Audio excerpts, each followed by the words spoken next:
All of you welcome to IFR Education.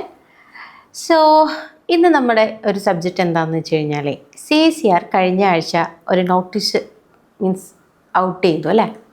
അതായത് ഈ വരാൻ പോകുന്ന December 2026 exam it's not only CACR UGC net life science അല്ലേ, പകരം ഇതൊരു മേർജ്ഡ് എക്സാം ആയിട്ട് വരാൻ പോവുക.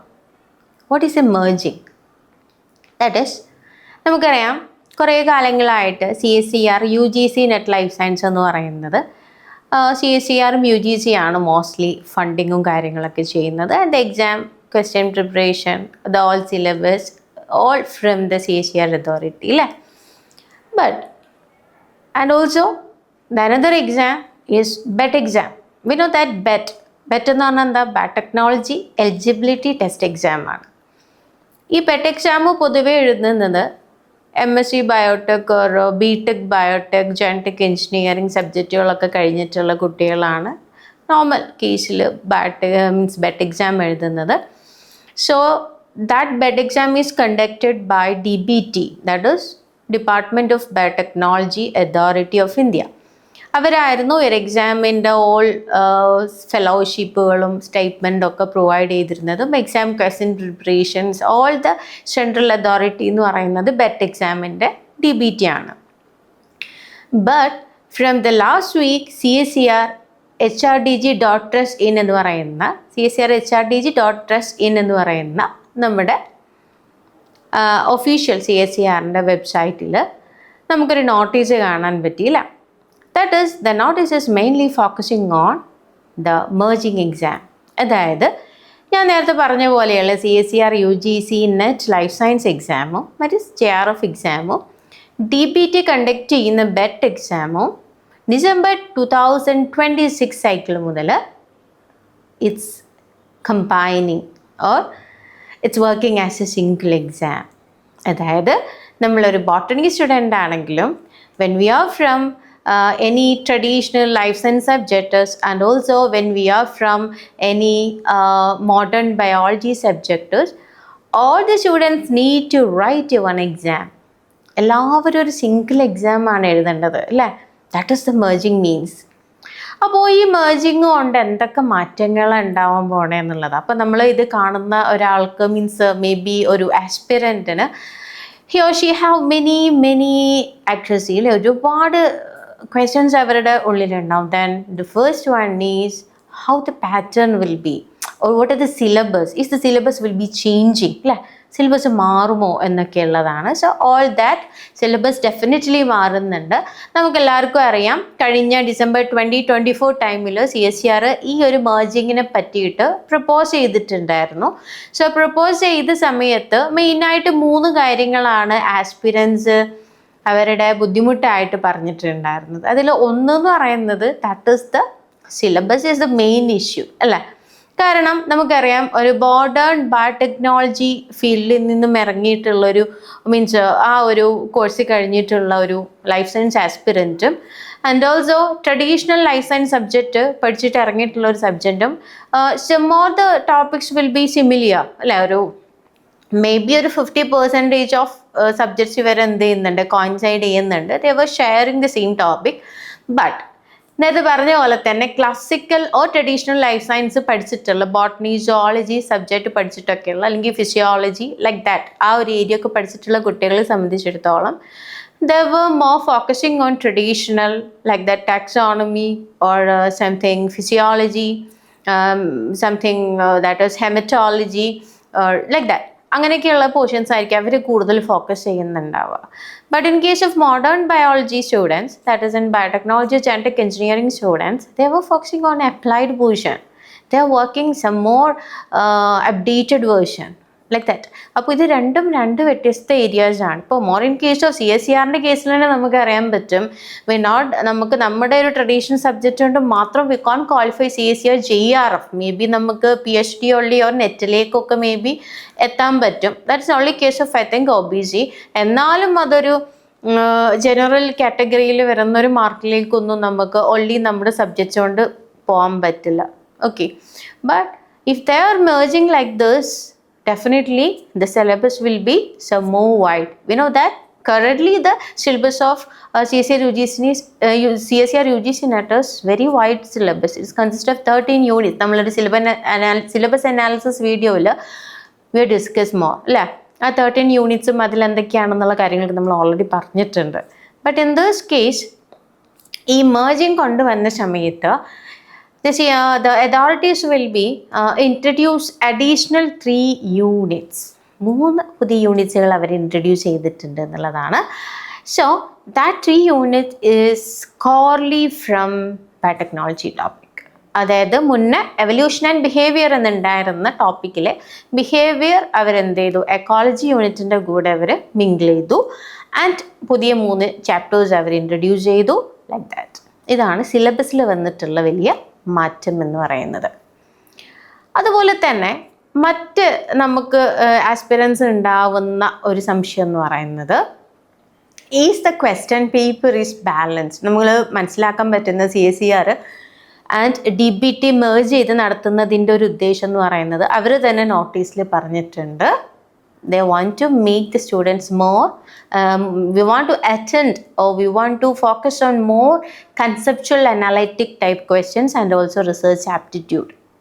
So because in any category, in case of PhD or in case of LS lectureship or in case of JRF, the ultimate aim എന്ന് പറയുന്നത് that is doing research like that. So the student or aspirant who write the exam, who write the CSER, UGC, DBT exam. പിന്നെ മുതൽ CSER UGC license exam എന്നല്ല നമ്മൾ പറയുന്നത് അല്ലേ, CSER UGC DBT അല്ലെ, CSER UGC DBT life science എക്സാമാണ്. ഇനി മുതൽ December 26 മുതൽ ഈ രീതിയിലാണ് നമ്മൾ പറയുന്നത്. സോ സിലബസിൽ വൈഡ്ലി ചേഞ്ചസ് വന്ന പോലെ തന്നെ ക്വസ്റ്റ്യൻ്റെ പാറ്റേണിലും നല്ല രീതിയിലൊരു ഡിഫറൻസ് വരുന്നുണ്ട്. സോ ക്വസ്റ്റ്യൻ പാറ്റേണിൽ എന്ന് പറയുമ്പോൾ V know that the current pattern of CSER നമുക്ക് എല്ലാവർക്കും അറിയാം. ഹ്യൂജ് എല്ലാവർക്കും ബുദ്ധിമുട്ടാവുന്ന ഒരു പോർഷൻ എന്ന് പറയുന്നത് പാർട്ട് C ആണ്. because that part C is a huge question and also the question is very very conceptual and the question is more research field, more research aptitude like that.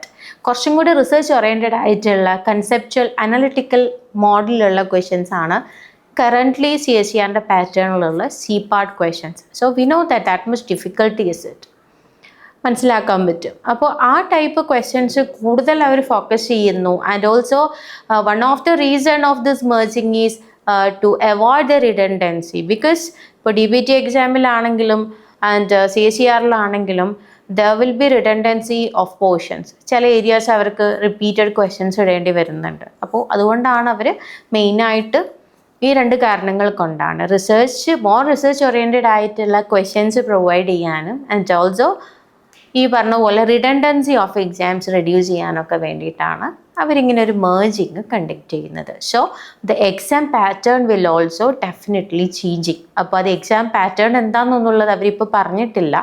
They are just say it will mainly focusing on conceptual, analytical and research aptitude mode. അത്തരം questions ആയിരിക്കും ഉണ്ടാവുക എന്നുള്ളത് മാത്രം നമ്മളോട് പറഞ്ഞിട്ടുള്ളൂ. And മറ്റ് ഒരു means aspirants ഉണ്ടായേക്കാവുന്ന മറ്റൊരു കൺഫ്യൂഷനാണ് is there is any reduction in number of JRF or number of seats they providing. നമുക്കറിയാം ഇപ്പോൾ കറൻ്റ്ലി CSER എന്ത് ചെയ്യുന്നുണ്ട്, ഒരു പർട്ടിക്കുലർ നമ്പർ ഓഫ് സീറ്റുകൾ അവർ പ്രൊവൈഡ് ചെയ്യുന്നുണ്ട് അല്ലേ. That is they providing a particular number of students providing the JRF fellowship stipend അവർ provide ചെയ്യുന്നുണ്ട്. ലൈക്ക് ദാറ്റ് ബെറ്റർ ക്വാളിഫൈഡ് ആയിട്ടുള്ള സ്റ്റുഡൻസിന് അവരുടെ PhD ചെയ്യാൻ വേണ്ടിയിട്ട് അവരുടെ റിസർച്ചിന് വേണ്ടിയിട്ട് ഡിപ്പാർട്ട്മെൻറ്റ് ഓഫ് ബയോടെക്നോളജി എന്ത് പ്രൊവൈഡ് ചെയ്യുന്നുണ്ട്, പെർട്ടിക്കുലർ എമൗണ്ട് ഓഫ് JRF അവർ പ്രൊവൈഡ് ചെയ്യുന്നുണ്ട്. അപ്പോൾ ഈ മേർജ് ചെയ്യുന്ന ടൈമിൽ, എക്സാം മേർജ് ചെയ്യുന്ന ടൈമിൽ ഈ ഒരു ഫെലോഷിപ്പ് പ്രൊവൈഡ് ചെയ്യുന്ന സീറ്റുകളുടെ എണ്ണത്തിൽ എന്തെങ്കിലും വ്യത്യാസം വരുന്നുണ്ടോ എന്നുള്ളതായിരുന്നു അവരുടെ മറ്റൊരു ഡൗട്ട്. മീൻസ് CSER ആസ്പിരൻസിൻ്റെ എക്സാം എഴുതാൻ പോകുന്ന കുട്ടികളുടെ ഒരു ഡൗട്ട് അതായിരുന്നു. അപ്പോൾ ഡെഫിനറ്റ്ലി അവർ പറയുന്നു there is no change in number of JRF. അവർ 2 അതോറിറ്റീസും പ്രൊവൈഡ് ചെയ്യുന്ന JRFൻ്റെ എണ്ണത്തിൽ യാതൊരുവിധ മാറ്റങ്ങളുമില്ല. അവരെന്താണോ ഇപ്പോൾ നൽകിക്കൊണ്ടിരിക്കുന്നത് സെയിം JRF ആയിരിക്കും അവർ വരാൻ പോകുന്ന മേർജിങ് എക്സാമിലും അവരെന്ത് ചെയ്യുക, പ്രൊവൈഡ് ചെയ്യുക എന്നുള്ളത്. മറ്റൊരു കാര്യമുള്ളത് നമുക്കറിയാം, ഇപ്പോൾ ഇൻ ദ പ്രീവിയസ് കേസസ്, അതായത് മുന്നേ വരെയുള്ള DPT കണ്ടക്ട് ചെയ്യുന്ന ഡിപ്പാർട്ട്മെൻറ്റ് ഓഫ് ബയോടെക്നോളജി കണ്ടക്ട് ചെയ്യുന്ന ബെറ്റ് എക്സാം അറ്റൻഡ് ചെയ്ത് കഴിഞ്ഞാൽ അവർ they only get a biotechnology eligibility. അവർക്ക് ബെറ്റ് മാത്രമാണ് കിട്ടിയിട്ടുണ്ടായിരുന്നത്. They are not enrol as a lectureship. അവർക്ക് ലെക്ചർഷിപ്പ് കിട്ടൂല. ലെക്ചർഷിപ്പ് കിട്ടണമെങ്കിൽ they want to write the CSER. Okay, അപ്പോൾ അതുകൊണ്ട് തന്നെ ബെറ്റ് എഴുതി കഴിഞ്ഞാൽ അവർക്ക് കിട്ടാൻ പോകുന്നത് ബയോടെക്നോളജി എലിജിബിലിറ്റി ടെസ്റ്റ് ക്വാളിഫൈഡ് ആയി, and also they providing they can have their JRF. ആ ഒരു സാധനം മാത്രമായിരുന്നു ഉണ്ടായിരുന്നു. ഫെലോഷിപ്പ് പ്രൊവൈഡ് ചെയ്യുന്നത് ബെറ്റിന് കിട്ടുന്ന ഒരു ഫെലോഷിപ്പ് അവർക്ക് അവൈലബിൾ ആയിരിക്കും. പക്ഷേ ഈ ഒരു മേർജിങ് വന്നു കഴിഞ്ഞാൽ ബയോടെക്നോളജി സ്റ്റുഡൻസിൻ്റെ കേസിൽ നോർമലി CSERൽ ക്വാളിഫൈഡ് ആവുന്ന പോലെ തന്നെ ഇവർ 3 കാറ്റഗറീസ് ക്വാളിഫൈഡ് ആയിരിക്കും. We know that the category 1 എന്ന് പറയുന്നത് ജൂനിയർ റിസർച്ച് ഫെലോഷിപ്പ് ആണ്. ദാറ്റ് ഇസ് JRF അവർ ക്വാളിഫൈഡ് ആയിരിക്കും. Or they are also qualified for lectureship, that is NET, and also they are qualified for PhD only category. അങ്ങനെ 3 കാറ്റഗറീസും ആര് qualified ആയിരിക്കും? Normal biotech, അതായത് normally BET exam എഴുതുന്ന കുട്ടികൾ they are not qualified all these. അവർ NET qualified ആയിരുന്നില്ല, അവർ PhD only qualified ആയിരുന്നില്ല. They are only qualified for BET exam and they can provide. അവർ ബയോടെക്നോളജി എലിജിബിലിറ്റി ടെസ്റ്റ് മാത്രമായിരുന്നു മീൻസ് എലിജിബിൾ ആയിരുന്നത്. But from the merging onwards നമ്മൾ CSER provide ചെയ്യുന്ന 3 കാറ്റഗറിയും ഇവരെന്തായിരിക്കും? Qualified ആയിരിക്കും. സോ ഈ ഒരു മേർജിങ് നമ്മൾ നെക്സ്റ്റ് ടേമിലാണ്, 2026 ഡിസംബർ ടേമിലാണ് വരുന്നത്. സോ ഇനി വരാൻ പോകുന്ന അപ്കമിങ് ആയിട്ടുള്ള 2026 ജൂണിലെ എക്സാമിന് യാതൊരുവിധ മാറ്റങ്ങളും ഉണ്ടാവില്ല. ഇറ്റ്സ് ഒക്കറിങ് നമ്മൾ മുന്നത്തെ ഉള്ള ഒരു പാറ്റേൺ ബേസ് ചെയ്തിട്ട് തന്നെ ജൂണിലെ എക്സാം അതുപോലെ തന്നെ നടക്കുന്നുണ്ടാവും. So we want to more focusing on June exam. June എക്സാമിലേക്ക് നമ്മൾ കൺസിസ്റ്റൻ്റ് ആയിട്ട് പ്രിപ്പയർ ചെയ്യുക. ബിക്കോസ് ഓൾ ദി ചേഞ്ചസ്, എന്തൊക്കെയാണ് പാറ്റേണിൽ ഉണ്ടാവാൻ പോകുന്ന വ്യത്യാസങ്ങൾ തുടങ്ങിയ ഒരു കാര്യങ്ങളും നമുക്കറിയില്ല.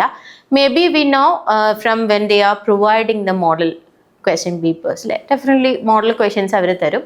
എങ്കിലേ നമുക്കൊരു ഓവറോൾ ഐഡിയ എങ്ങനെയാണ് വരിക എന്നുള്ളത് ഉണ്ടാവുള്ളൂ. So anyway, you guys want to prepare well with i4Education. Thank you so much for you. Thank you.